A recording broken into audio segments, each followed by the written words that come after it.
भाई और बहनों, गुड मॉर्निंग। जय मसीह की। प्रभु के वचन से पढ़ते हैं। पहला कुरिन्थियों का 9वां अध्याय वचन 24। पहला कुरिन्थियों का 9वां अध्याय वचन 24। यहाँ पर वचन इस प्रकार कहता है कि दौड़ में तो कई सारे हैं जो भाग लेते हैं, सभी भाग लेते हैं, पर तुम इस प्रकार दौड़ो कि जीतो, कि विजेता बनो। परमेश्वर चाहते हैं कि हम रेस में भाग लें। पहली बात, रेस में भाग लें, और दूसरी बात, हम इस तरीके से भाग लें, इस तरीके से दौड़ें कि जीतें। परमेश्वर ने हर एक को अपनी देह में बुलाया है, हर एक को विश्वास में बुलाया है, हर एक को उन्होंने एक बुलाहट दी है और हर एक को एक मौका दिया है, हर एक को मौका मिला है कि वो इस रेस में भाग ले और जीते। तो सवाल ये पैदा होता है कि बोलते हैं कि इस तरीके से दौड़ो कि तुम जीतो। वचन कहता है इस तरीके से दौड़ो कि तुम जीतो। तो किस तरीके से दौड़ें, सोचना इस बात पे, किस तरीके से दौड़ें। हर एक व्यक्ति जो उस रेस में भाग लेता है, कुरिन्थ शहर के आस-पास में एक प्रतियोगिता होती थी जो बहुत फेमस प्रतियोगिता थी और उसमें बहुत सारे खिलाड़ी भाग लेते थे। हर 2 साल में ये प्रतियोगिता होती थी और उस प्रतियोगिता में बहुत सारे लोग भाग लेते थे, जिसमें से कई सारे लोग अलग अलग तरीके के गेम खेलते थे और उनमें एक रेस यानी दौड़ने की भी प्रतियोगिता होती थी और बहुत ये फेमस था। ये गेम बहुत फेमस था और बहुत ही प्रिय था, लोकप्रिय था। और इसमें एक बड़ा इनाम होता था और एक मुकुट रखा जाता था। जो विजेता होता था उसको वो मुकुट मिलता था। तो हर एक विजेता जो दौड़ के विजयी होता था, उसका ध्यान, उसका जो लक्ष्य है, जब वो भाग ले रहा होता है, जब वो पार्टिसिपेट कर रहा होता है, तो सिर्फ उस मुकुट की ओर और उस इनाम की ओर होता था। सिर्फ वही नहीं, हर एक व्यक्ति जो पार्टिसिपेट करता था वो ये चाहता था कि विजयी हो, जीते। अब सवाल ये पैदा होता है कि परमेश्वर ने अपने वचन में प्रेरित पौलुस के द्वारा ये लिखवाया है अपने लोगों के लिए कि तुम ऐसे दौड़ो कि जीतो। तो हमारी रेस क्या है और हम कैसे दौड़ें? परमेश्वर ने हमें और आपको अपनी देह में बुलाया है कि हम परमेश्वर के वचनों को गहराई से सीखें, जानें, कलीसिया में अपनी सहभागिता दें और जो काम परमेश्वर ने हमें सौंपा है उसमें हम विश्वास योग्य रहें, विश्वास योग्यता से करें। रेस में दौड़ने वाले व्यक्ति को अपनी लाइन में दौड़ना पड़ता है। वो इधर उधर नहीं भागता। वो हर वो काम जो वहाँ पे रोका जाता है या फिर जो बताया जाता है कि किस तरीके से चलना है और किस तरीके से करना है, वो वही करता था। और वैसा कोई काम नहीं करता है जो उसको लगता है कि इस तरीके से कोई शॉर्टकट ले ले या फिर दूसरे की लाइन में दौड़े तो वो विजयी हो जाएगा। नहीं, ऐसा वो करेगा तो डिस्क्वालीफाई हो जाएगा। परमेश्वर का धन्यवाद हो कि हम डिस्क्वालीफाई नहीं होते। ये एक बहुत अच्छी बात है।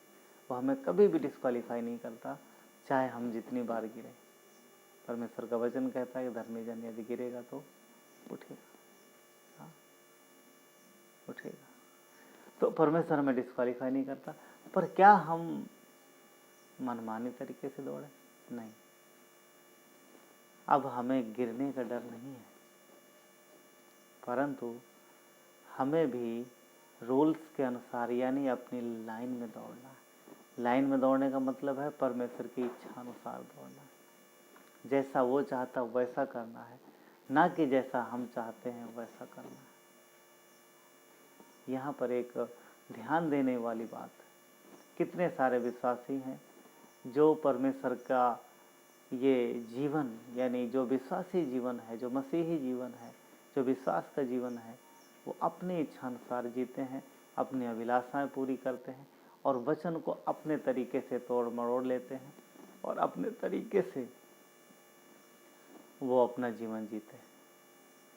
पर कहीं ना कहीं ये उनकी नज़र में सही हो सकता है, पर ये सही नहीं है। हम रेस में उस तरीके से दौड़ें कि जीते। परमेश्वर जैसा हमसे चाहते हैं वैसा हम करें तो उनको पसंद आएगा और वो विश्वास, वो कार्य जो है प्रतिफल देने वाला कार्य, प्रभु को प्रसन्न करने वाला कार्य। मत्ती के 24 अध्याय वचन 45 में इस प्रकार लिखा है कि सो वो विश्वास योग्य और बुद्धिमान दास कौन है जिसे स्वामी ने अपने नौकर चाकरों पर ठहराया कि समय पर भोजन दे।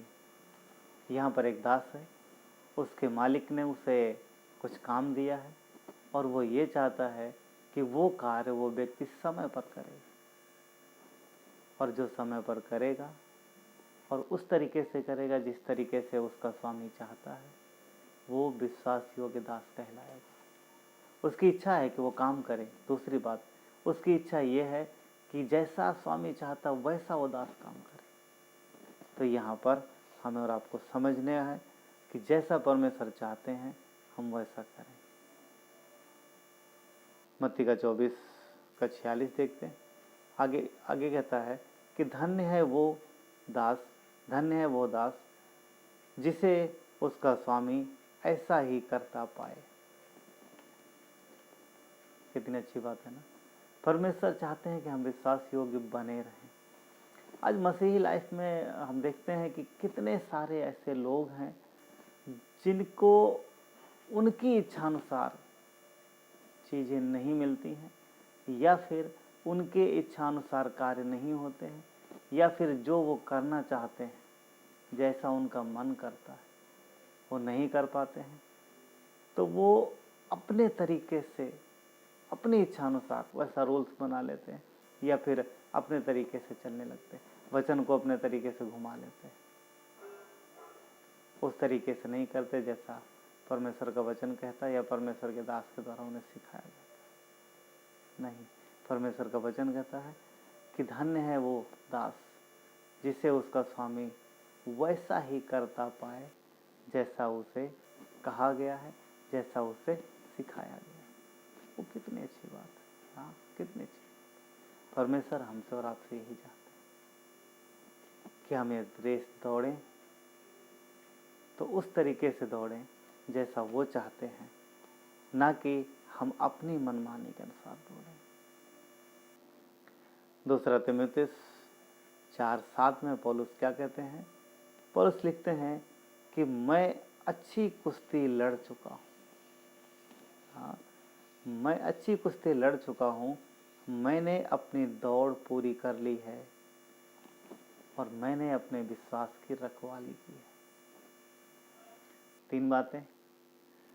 मैंने अच्छी कुश्ती लड़ी है, मैंने अपनी दौड़ पूरी की है, मैंने विश्वास की रखवाली की। जैसा परमेश्वर चाहते थे वैसा यहाँ पर पौलुस लिखते हैं कि वैसा उन्होंने किया, यानी उन्होंने अपने विश्वास की रखवाली की। वो उस तरफ नहीं गए जिस तरफ उनका मन कर रहा था, वो उस तरफ नहीं गए जिस तरफ समाज की तरफ से उन्हें प्रेशर आ रहा था। आज कितने सारे विश्वासी लोग विश्वास से भटक जाते हैं, कितने सारे लोग मसीह यीशु से पीछे चले जाते हैं। क्योंकि उन्हें समाज का डर है, उन्हें रिश्तेदारों का भय है कि उनके रिश्तेदार क्या कहेंगे, उनके समाज के लोग क्या कहेंगे, उनके पड़ोसी क्या कहेंगे। पड़ोसी नहीं, रिश्तेदार नहीं, सबसे ज़्यादा ये ज़रूरी है कि परमेश्वर आपके विषय में क्या कहे। स्वर्गदूत जो हमारे और आपके जीवन को देख रहे हैं वो क्या कहेंगे, स्वर्ग में कैसी गवाही होगी यदि किसी वजह से आप मसीह को छोड़ते हैं या पीछे चले जाते हैं। तो यहाँ पर शैतान की एक जीत है जो वो चाहे समाज के द्वारा, चाहे वो रिश्तेदारों के द्वारा, चाहे पड़ोसियों के द्वारा, किसी भी तरीके से उसने आपको मसीह की चाल यानी विश्वास की चाल चलने में, विश्वास योग्य दौड़ दौड़ने में उसने रोक दिया। आप दौड़ में पार्टिसिपेट नहीं कर पाए, पर उसकी इच्छा है कि ऐसा वो करे। पर मसीह यीशु की इच्छा ये है कि हम ऐसे दौड़ें कि जीतें, कि हम विजयी हों। ये परमेश्वर की इच्छा है। तो दौड़ जो जीती जाती है वो इस तरीके से कि अपनी लाइन में दौड़ते हुए, जो हमारी लाइन है, जो हमारा कार्य, जो परमेश्वर ने हमें करने के लिए दिया, इसमें हमें ये नहीं देखना है कि दूसरा क्या कर रहा है, हमें ये देखना है कि हमें क्या करना है। हमारे बगल वाला किस लाइन में दौड़ रहा है, हमारे दूसरी साइड वाला किस लाइन में दौड़ रहा है, वो ज़्यादा मायने नहीं रखता। हमारी लाइन क्या है, यानी हमारे लिए क्या है। कलीसिया में पास्टर और अगुओं के द्वारा जो काम दिया जाता है हमें, और जो काम दिया जाता है वो आपके लिए है, वो आपका है, और उसमें आपको विश्वास योग्यता दिखानी है। उसमें आपको पूरी नम्रता के साथ, पूरे मन से, समर्पित भाव से वो कार्य करना है। जो भी दिया जाता है, जो भी दिया जाता है वो आपके लिए है, वो आपका कार्य है, वो आपका है। आप उसको विश्वास योग्यता से करिए।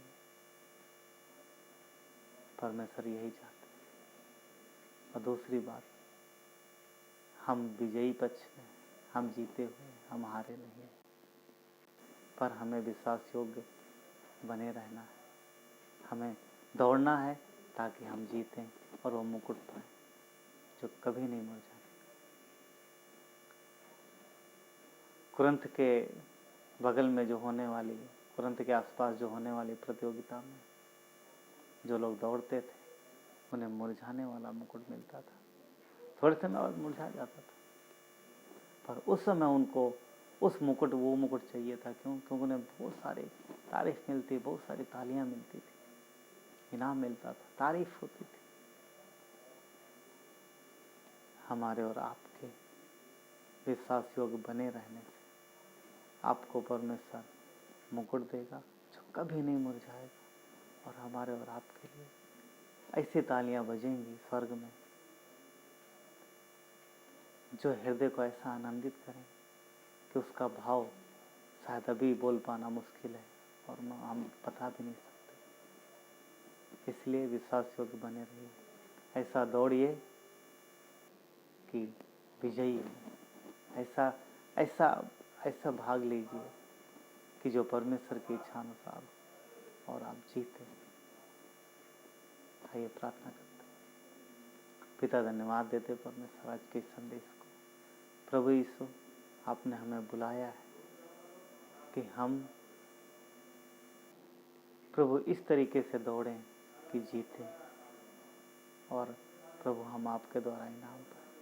पिता, धन्यवाद देते। जो भी लोग इस वीडियो को देख रहे हैं प्रभु, अपने उत्साहित करो, एनकरेज करो। प्रेशर चाहे किस तरफ का हो, किसी भी तरह से हो प्रभु, पर आपको देखते हुए हम अपनी लाइन में दौड़ें। जब हम इधर उधर देखते हैं तो हमारा ध्यान भटकता है। प्रभु, हम आपको देखें, आपकी ओर देखें और विश्वास योग्यता से चलें। धन्यवाद देते प्रभु यीशु के नाम से मांगते, आमीन। परमेश्वर आप लोग